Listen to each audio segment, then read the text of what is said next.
نظامی بھائی آج جو ہم عمل بتا رہے ہیں نا جی آسان بھی بہت ہے، بظاہر کرنا مشکل بھی بہت ہے، اور اس کا اجر و ثواب بھی بہت ہے۔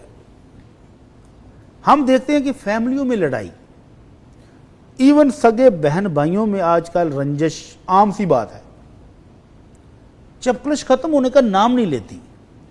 بہو کو بھی شکوے ہیں، ساس کو بھی شکوے ہیں، نندوں کو بھی شکوے ہیں، بھائیوں کو بھی شکوے ہیں، بہنوں کو بھی شکوے ہیں۔ تو یہ ہماری لڑائیاں کیوں ہیں؟ ایسا کیوں نہیں ہوتا کہ میں اپنے دودیال میں جاؤں تو محبت بکھیروں، ننیال میں جاؤں تو وہاں سے محبت سمیٹوں؟ یہ کیوں نہیں ہوتا؟ ایک جرم ہے جو ہماری محفلوں میں، ہمارے گھروں میں، ہمارے کمروں میں موجود ہے، وہ ختم نہیں ہم کرتے، اور وہ ہے غیبت۔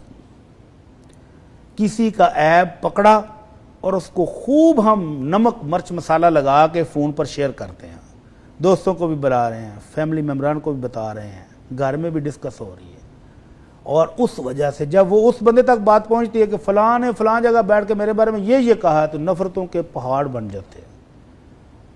اور اس موقع پر اگر کوئی شخص بیٹھا ہوا اس غیر موجود بھائی کی عزت کا دفاع کرے کہ نہیں تم غلط کر رہے ہو بھائی، اگر یہ بات ہے بھی تو تم اس پرسنل میں جا کر کرو، اس کو سمجھانا ہے تو اکیلے میں سمجھاؤ، یہ بات تم مجلس میں کیوں کر رہے ہو؟ یہ اتنے سے جملے بولنے سے جو محبت بڑھے گی، جو پیار بڑھے گا، وہ مثالی ہوگا۔ تو اس شخص کو جس نے اپنے بھائی کی غیر موجودگی میں مجلس میں بیٹھے ہوئے عیب بیان کرنے والے کو روکا ہے، اس کو ثواب کتنا ملے گا؟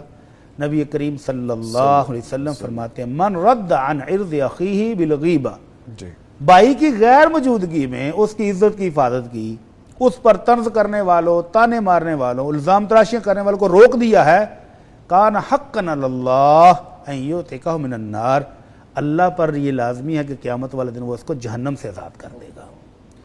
اللہ اپنے اوپر حق رکھتے ہیں کہ یہ میں اس کو جہنم سے آزادی دوں گا، اس نے اپنے ایک مسلمان بھائی کی عزت کا دفاع کیا ہے۔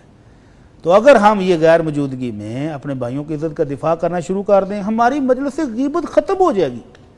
غیبت ختم ہو جائے تو مجلسیں بہترین، محبت والی، پیار والی ہو جائیں گی، اور فیملی میں موجود اختلافات، لڑائیاں سب ختم ہو جائیں گی۔ یہ آج کا وظیفہ ہے۔ الحمدللہ۔ اچھا بڑی صاحب، اس کے ساتھ ایک چیز میں جوڑنا چاہوں گا، میرے نالج میں ایسے لوگ بھی ہیں جو اپنے دوست یا اپنے بھائی کی برائی اور اپنے بھائی کی غیبت، کوئی ایسی چیز جو اس میں ہے بھی یا نہیں بھی ہے، اس کو غیروں کے ساتھ بیٹھ کے اس کی غیر موجودگی میں ایسے ڈسکس کرتے ہیں جیسے واقعی اس میں موجود ہے، اور جب وہ آمنے سامنے آتے ہیں وہی دوست اور بھائی، تو وہ کہتے ہیں کہ میں اس لیے تمہاری غیبت یا چغلی یا تمہاری برائی کر رہا تھا، وہ کر رہا تھا تو میں بھی شامل ہو گیا، مجھے پتہ چلے یہ کہنا کیا چاہ رہے ہیں۔ سر یہ کیا رویہ ہے؟ نہیں، یہ تجسس جو ہے وہ کہنا کیا چاہ رہے ہیں، یہ تو اس مجلس کو گرمانے کا ایک ذریعہ ہے نا۔ جی پہلی بات آپ نے کی کہ بعض دفعہ وہ عیب ہوتا ہے اور بعض دفعہ نہیں بھی ہوتا۔ جی اگر ہو تو پھر یہ غیبت ہے، اور اگر نہ ہو تو بہتان ترازی ہے۔